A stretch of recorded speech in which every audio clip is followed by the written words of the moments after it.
Hi, we're Josh and Ariel Wamsley, owners of Green Valley Tree LLC, based in North Windham. We're proud to sponsor Connecticut East this week and to serve the communities of Windham and New London counties with our tree removal and plant healthcare services. Visit our website at greenvalleytreeworks.com for a full list of our services or give us a call on 860-234-4041. We look forward to hearing from you. It's the oldest military branch in the nation. We're talking about the National Guard. And we sit down with 3 recruiters from Eastern Connecticut to find out more about the benefits of becoming a member. Plus, we take a look at other stories making the headlines from around the region. This is Connecticut East This Week.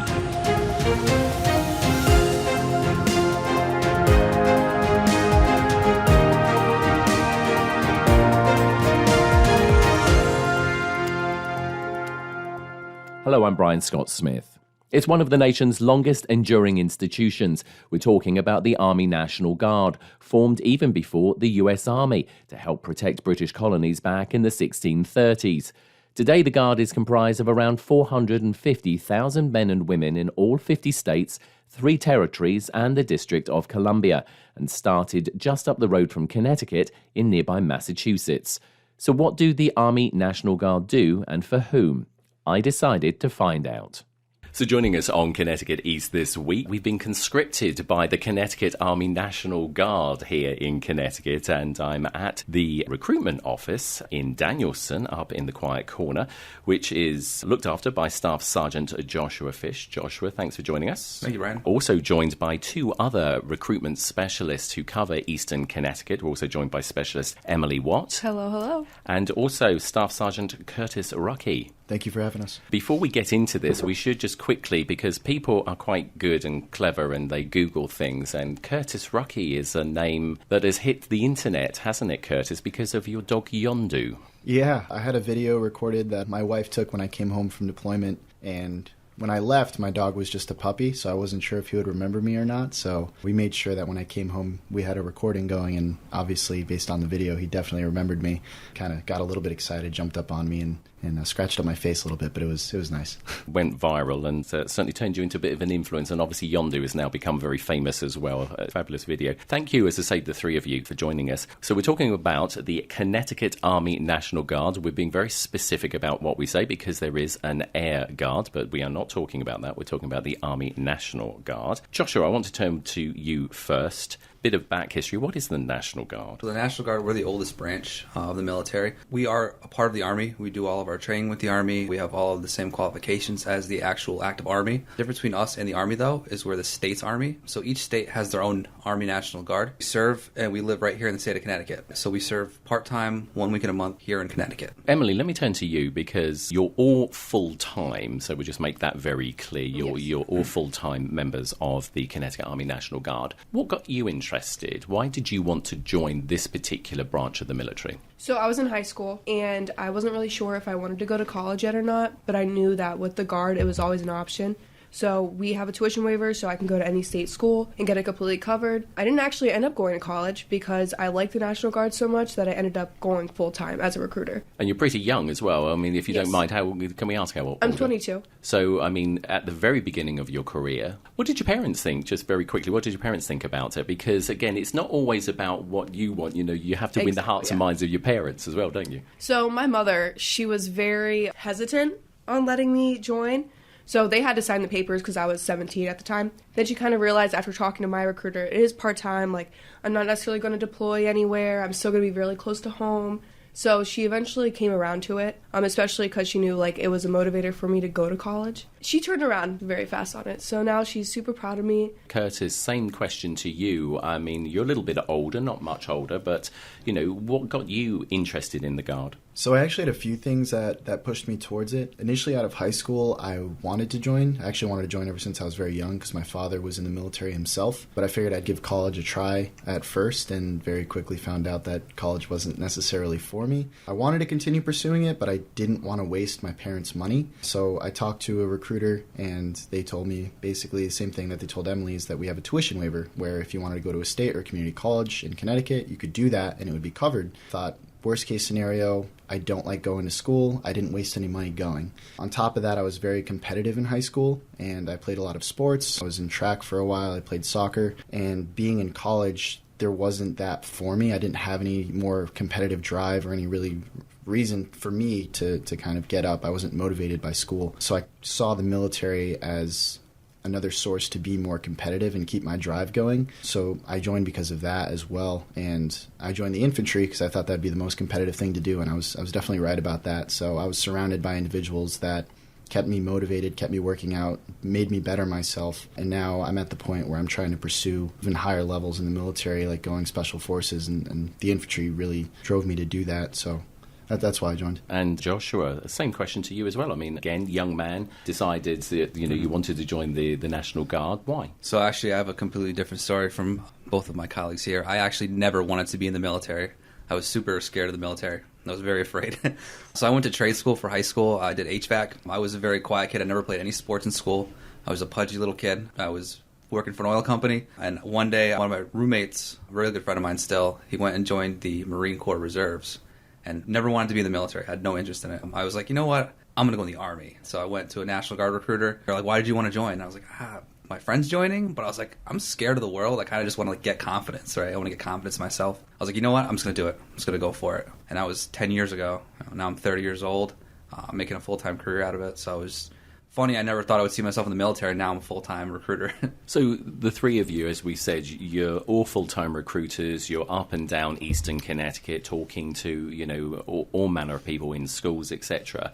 We've asked you what your why was, but generally, I mean, Emily, perhaps we can turn to you first. What's people's inspiration for wanting to join the National Guard? It's all very different for each person, but I would say, like, when I'm at the high schools, a driving factor is the college. But then there's also some people's, like my area, where they just want to serve. They want to serve their country, but still be close to home. Those are like the two biggest ones I've personally seen. And Curtis, when you're talking obviously to the school students or people interested, how much of an understanding do they have of the National Guard? Because there's a lot of myths, and we're going to be cracking a few of those myths a little bit later in this conversation. But do they actually have it right in their head or not? I feel that a majority of people don't understand 100% what the National Guard entails. It is, I feel, getting better over time. Our presence is kind of growing, getting more out there. We're speaking to more people, and more people are starting to understand what the National Guard is. Specifically in my area, I'm by the sub base in Groton, so there's a large Navy presence. So most people there are just mostly familiar with what the Navy is because their family's in the Navy, and they're not really familiar with what the National Guard is. So we get a lot of people coming up, and they're just kind of like, oh, are you guys just like the backup? And it's like they hear reserves and they're like, oh yeah, you're just the replacement for the regular Army, but we're not the reserves, we're the National Guard. We're a little bit different. So our primary mission is for the state of Connecticut. And on top of that, because we have the capacity, we also fulfill a federal mission. So instead of being like a replacement for the big Army when they go overseas, we are just another option. So like we go hand in hand. So we may deploy or do missions with the regular Army, or we'll replace them in specific areas and they'll replace us. So people don't realize that we activate at that full capacity because we have the resources to do that. We're not just like a backup or anything like that. And Joshua, again, I suppose a myth that people think about the National Guard is, oh yeah, it's a great way to volunteer, but I don't get paid. But you do, don't you? Well, we get paid very well. Oh, yeah, absolutely. We get paid very well. Also, the benefits, the TRICARE, the health insurance, it's some of the cheapest, the best health insurance you can get, right? And our day-to-day paycheck, I'm a fully licensed S2 HVAC technician. I've been doing it for years. And I'm full-time in the Guard now. I'm getting paid better than I was before. It's not volunteer work. You're getting paid. It's a job. Think of it as a part-time job. That's the biggest thing I see is a lot of people I talk to, they're like, oh, I'm either going to go to college or I'm going to get a job, or I'm going to join the military. But with the National Guard, it's not an or, it's an and, right? I'm going to get that job and be in the National Guard. I'm going to go to school and be in the National Guard. Really, it's a part-time job that you're making money and getting good benefits off of. I wanted to add in as well, another part of that is basically every time you put the uniform on, you're getting paid. So if your ability to work with us is just that 1 week in a month and 2 weeks in the summer, every time you put the uniform on when the country or the state calls for you to help, you're getting paid for that, right? And I'm not saying you just sit in your room, you throw a uniform on, we're not just going to pay you for that. Like when we actually request your assistance with something, you're getting paid to train. And on top of that, you want to go to school, you're not just going to school for free, you're getting paid to go to school. So if you're a full-time student, you're getting paid to do that. And then you get paid on top of that to train with us on the weekends.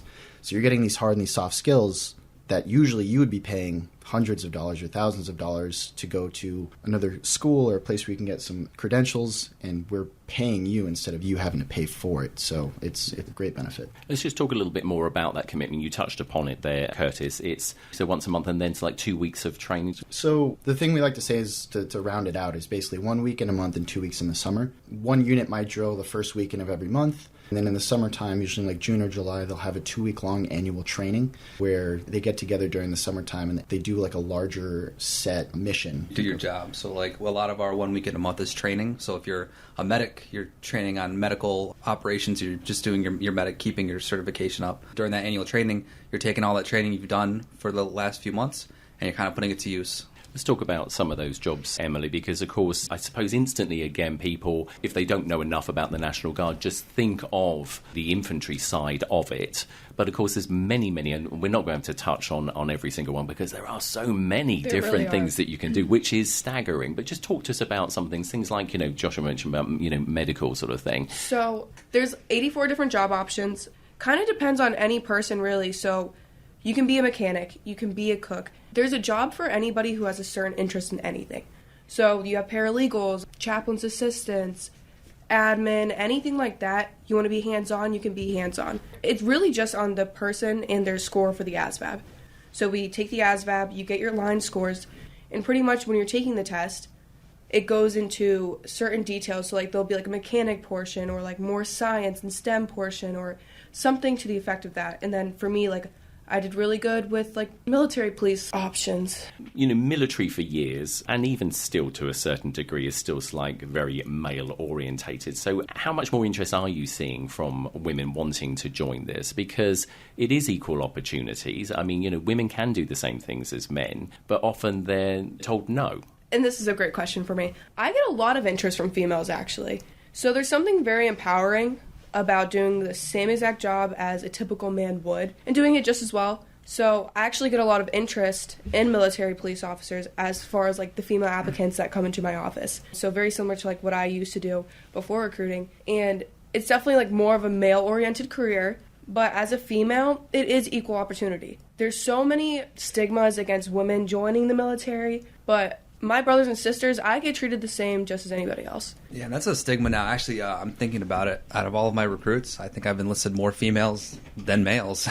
I'm actually enlisting a female next week as a military police officer, too. The whole stigma of being a male-oriented, I feel like that's gone with the times. A lot of people look at us and they think you're just going to give you a gun and send you out, and we don't have that. A lot of times females come and they sit in my office like, I want to serve, but I'm afraid. And when I pop open, I'm like, you could be an HR, you can be like we were saying earlier, paralegal, medic. We have all different opportunities. Once they hear that, it really opens their mind. And it definitely helps because I try to give the female perspective as much as possible because it's not how it used to be.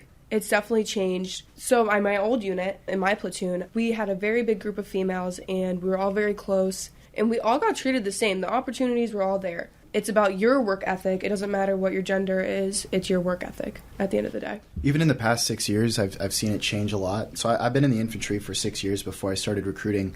When I initially came in, women in the infantry was not really much of a thing. And when I was in basic training, we were there at the same time as the all-first female infantry platoon that went through. And at first I was like, wow, that's insane. Like, this is so cool. Like, I've never seen this before. And there's an entire group of them now. And in the 6 years that I've served, I've had the opportunity to go to Ranger School, which is one of the premier leadership schools in the Army. And one of the people that I worked with personally, I believe I'm not sure what her rank is now, I haven't kept in contact, but her name's Sergeant Smiley. And she absolutely killed it. And she was one of the very first National Guardsmen that was a female to graduate Ranger School, which is incredible. And she could hang out and keep up with just better, honestly, than the rest of us, especially when it came to rucking, which is awesome. And then as well, when I deployed, one of our platoon leaders, which is an officer for one of our platoons, which they take care of about 40 different soldiers, she came in to replace one of our other commissioned officers, and she killed it as well. So she did an amazing job. So not only are they coming in to the infantry, like they're making a large entrance as well, and they're performing much better than anybody would have expected in the past. And we're seeing now, it's like, it's not even a thing about gender. Like what Emily said, it's just about their work ethic, and we're seeing that they have the same work ethic as men. Talk to us, Joshua, about what the requirements for people, if they're interested in joining the National Guard, both age and sort of like qualifications. Talk us through that. The typical age range is 17 to 35. We actually just started offering to take in people at the age of 42.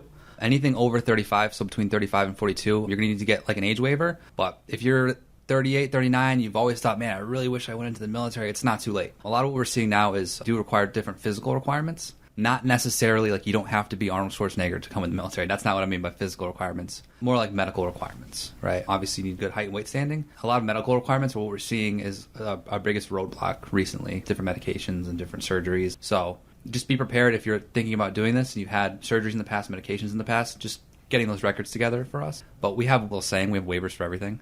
You need to have a high school diploma or a GED, anything equivalent to that. Law violations, as long as you're not a wanted felon right now. I mean, if you're on the run listening to this, probably best not come to my office because we do fingerprinting. So throughout the law violations, they're getting better with it. I know a lot of stuff in the past with like tattoos, right? We're now allowing different tattoos on different parts of the body. They're really kind of coming to the times on these sort of things. Requirements are at one point getting a little stricter, and now they're kind of loosening up. So what I say the best thing, especially for somebody who's not too sure if they qualify or not, talk to a recruiter. The other thing as well is, say you're working, so employers, obviously if you're employed and then you decide you want to join the Army National Guard, that's absolutely great. But how about your employer? So the best part about us being 1 week in a month and 2 weeks in the summer is that if you want to pursue your 9 to 5, you like your trade, you like your job, you want to keep going to school, you can do that. And as long as you are able to provide, and it's not even as long as you're able to, you will be able to provide a schedule of your entire drill for the rest of the year. So like as soon as you get to the unit, they're going to show you January 2023 through January 2024, this is what's happening. You give that to your employer, and that's their notice. Like, hey, I'm not going to be here on these days. Employer will look at that, and I've never had a single problem with this anywhere else that I've worked before I became a full-time recruiter. I would show them the schedule. They would say, okay, that's fine, and we would be on an understanding that I wouldn't be to work on those specific days, and there'd be no problem with that. Do employers get compensated, or is it just a fact of it's just an understanding that, if they have an employee come to them, it's like, that's just how it is? So it's actually, there is a law for military service. You cannot get fired, right? Your position cannot get changed, and you cannot change in pay. Let's say you want to go join the National Guard and you work for a company and you say, hey, I'm going to basic training and I'm going to go be in the National Guard. I'm going to be gone for a little bit during training. And they say, no, you can't do that. That's against the law. So I had a personal experience with this when I enlisted for my company. I came to him and said, I'm going to the National Guard. Here's my training dates. Not much you can do about it, really. Like, I don't want to sound like that guy, but I'm joining the military. I'm going to military service. When I was gone, when I got home, I was actually docked in pay by a couple dollars an hour. And he said, well, I'm going to dock you and pay for a little bit because I don't know if you're going to stay here or not. I then went, when we had gone to my drill right after getting home from basic training, they gave us information and said, if your employer changes anything because of your military service, you call this number and we will have a talk with them. So I went into my boss's office. I was like, hey, I'm going to let you know before I give them your name and number, like, you need to bring my pay back up. You cannot change it. And I ended up being back paid and everything. I know people who have lost their jobs. For smaller companies, they're like, no, you're going into the Guard. If you have a job and you're afraid that you're going to lose that job because of your military service, I'm just letting you know right now, you cannot lose your job for that. We're almost at the end of our interview, and we knew we were only going to scratch the surface because there's so much more that we can talk to all three of you about the Connecticut Army National Guard. Some finishing thoughts. So I'll start with Emily. Any for people who are listening, if they're a little bit on the fence about it, any thoughts, any advice? I would say if you're thinking about it, definitely talk to a recruiter. Me personally, it was probably the best thing I could have done for myself.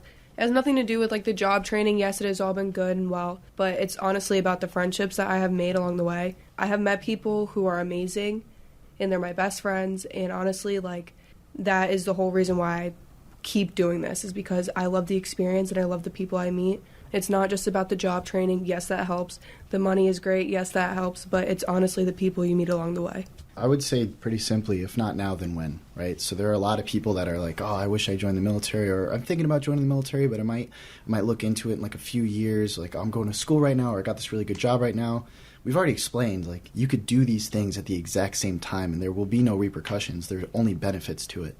So if you're not going to do it now, then you're never going to do it. Don't make excuses. If this is something that you want, it doesn't matter what the barriers are. It doesn't matter what obstacles are in the way. Know what you want to achieve, and if this is what you have to do to achieve it, then pursue it no matter what's standing in the way. I'm going to really harp on, there is absolutely no harm in just talking to a recruiter. If you say, I might think about joining the National Guard, what do you lose about going to their office and talking to them?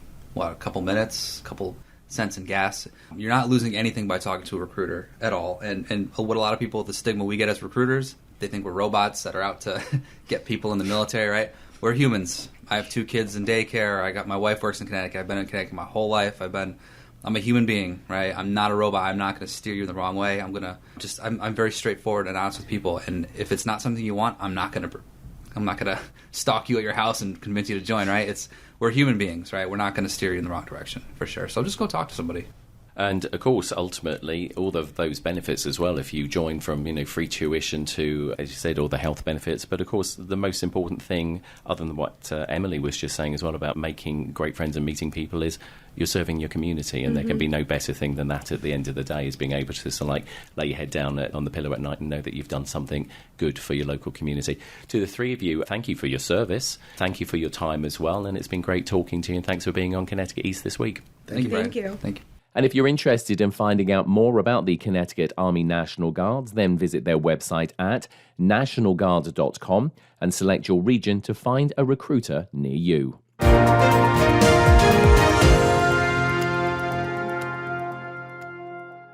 What is dedication? The thing that drives me every day as a dad is Dariana. We call him Day Day for short. Every day he's hungry for something, whether it's attention, affection, knowledge. And there's this huge responsibility in making sure that when he's no longer under my wing, that he's a good person. I want him to be able to sit back one day and go, we worked together, we did a good job. That's dedication. Find out more at fatherhood.gov. Brought to you by the U.S. Department of Health and Human Services and the Ad Council. Green Valley Tree LLC is proud to sponsor Connecticut East this week. Contact Green Valley Tree LLC for all your tree removal and plant health care needs and more. Find us at greenvalleytreeworks.com or call 860-234-4041.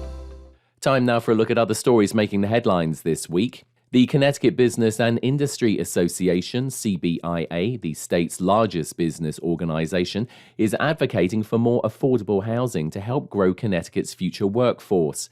Peter Myers is a public policy associate for CBIA and says there are 2 bills currently being considered by the state legislature that are small changes but could add up to real savings for future home buyers. One of the bills being considered is by the Planning and Development Committee, which would provide property tax abatements for $500 a year for 5 years for first-time homebuyers who use Connecticut Housing Financing Authority loan. And then there's another bill in the Banking Committee. This would allow for first-time homebuyers to create a first-time homebuyer savings account, and they could contribute to that and get tax deductions. So really helping incentivizing people to invest into Connecticut and make it a little cheaper to live here. Myers says large Connecticut companies like Electric Boat, who are looking to add over 5,000 new employees in 2023 alone, need to work with developers and receive financial incentives from the state to help solve the housing issue so they can grow their workforce. And they would get tax credits for doing so. And those housing developments would be on brownfield sites or in opportunity zones down there in New London or on a brownfield site around there, which they'd be able to contribute to,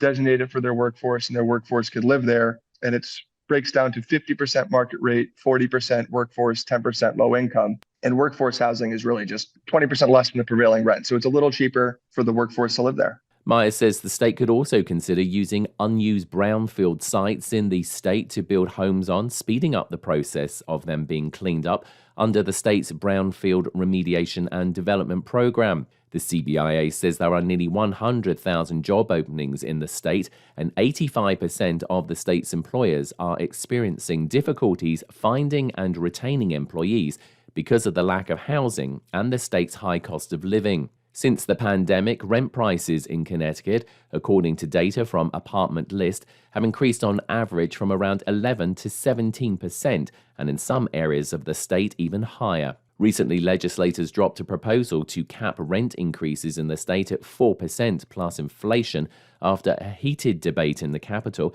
attended by renters who said the measures didn't go far enough and landlords arguing the limits were too strict.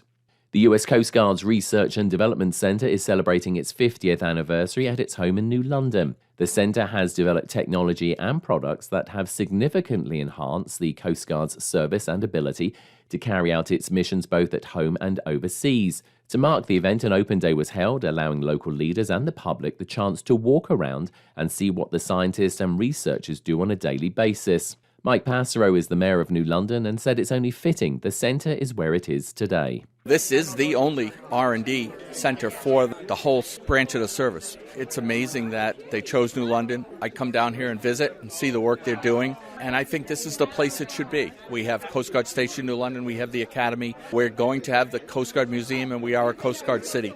The centre and its staff serve as the science advisors to the Coast Guard and have been instrumental in the creation of groundbreaking services, techniques and products, as Admiral Linda Fagan, the current Commandant of the Coast Guard, explained. And the history of this unit reflects the history of many of the Coast Guard capabilities that we have fielded over the past 50 decades. And so in the 70s, the R&D Center led the services research in the new field of oil spill response. Think about how far we've come, but there's still room to grow in that particular world of work. New batteries, solar systems for buoys, all of that work is great to see here as I walk around in the building.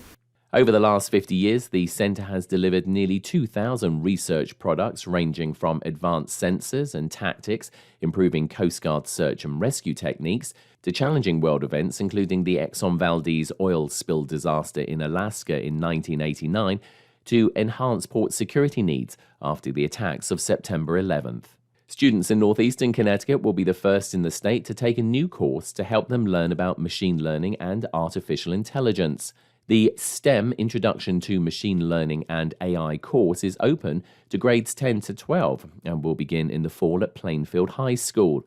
Cherry Bortelson is with technology firm Microsoft, who are introducing these new concepts through specialized open-source educational curriculum like Farm Beats for students, and how we can harness this technology to grow our food. How we can help solve, say food production and world hunger issues with thinking about how we can get smarter on our farms and with food production. So thinking about how can we really educate this generation to be the most positive users and be very aware of societal impacts with AI. The course will be light on traditional computer coding and more emphasis placed on understanding the difference between good and bad data and how to spot the difference. Nicholas Bousquet is Plainfield High School's lead computer science teacher and said they've won 2 national awards in recognition of how and who they are teaching.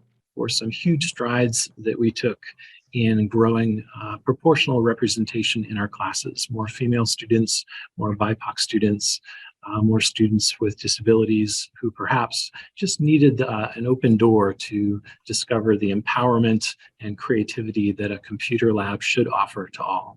Machine learning and artificial intelligence is already being used in everyday applications we all use, from social media platforms like TikTok to streaming services like Netflix and chatbot systems like ChatGPT. And a new report calls for public housing authorities to change certain policies to prevent excluding people with criminal records. Edwin J. Vieira of the Connecticut News Service reports. The Prison Policy Initiative report finds some public housing policies work against people who were once convicted, for instance, of using marijuana. While it's legal in 37 states and Washington, D.C., the Department of Housing and Urban Development prohibits marijuana use in public housing, since it's still illegal at the federal level. Wanda Bertram with the Prison Policy Initiative says access to housing is critical to help people restart their lives. Someone coming out of prison might have a whole host of issues to work on. They might have a health issue, they may have a substance use problem, they might have a mental illness. Those are all issues that are disproportionately prevalent among people leaving prison. They might not have very many job prospects, but in order to begin tackling all of those problems, they need a place to live. In Connecticut, legislation to ensure landlords wouldn't discriminate against prior offenders stalled in the General Assembly. The state's Clean Slate Law, which erases the criminal records of those who remain crime-free for an extended period, went into effect this year, but it only applies to people convicted of misdemeanors and lower-level felonies. I'm Edwin J. Vieira. That's all from us for this edition. Do send us your questions and story ideas to the show via our website at connecticut-east.com or Facebook or Twitter at Connecticut East and on Instagram at Connecticut East This Week. And you can listen to the show again on our social platforms, on demand, and by asking your smart speaker to play Connecticut East This Week podcast. And please like, follow, and share on your social media too. I'm Brian Scott Smith. Thank you for listening.